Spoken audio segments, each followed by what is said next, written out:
Another example is the array of technologies, often referred to collectively as geoengineering, that potentially could help reverse the warming effects of global climate change. One that has gained my personal attention is stratospheric aerosol injection, or SAI, a method of seeding the stratosphere with particles that can help reflect the sun's heat in much the same way that volcanic eruptions do. An SAI program could limit global temperature increases, reducing some risks associated with higher temperatures and providing the world economy additional time to transition from fossil fuels. This process is also relatively inexpensive. The National Research Council estimates that a fully deployed SAI program would cost about $10 billion yearly. As promising as it may be, moving forward on SAI would also raise a number of challenges for our government and for the international community.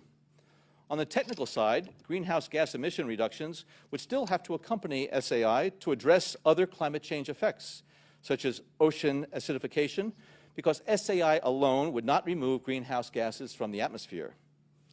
On the geopolitical side, the technology's potential to alter weather patterns and benefit certain regions of the world at the expense of other regions could trigger sharp opposition by some nations.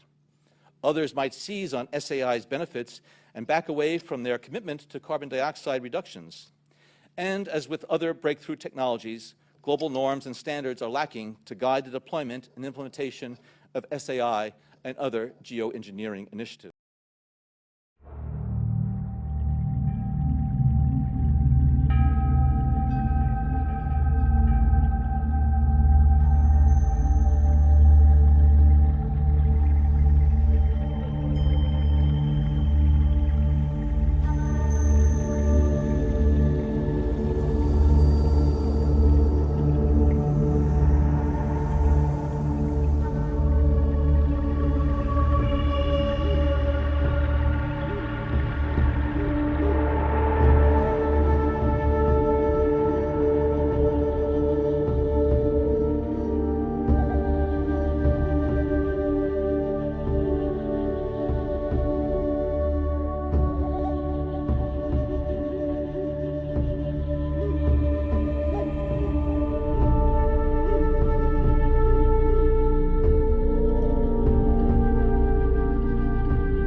you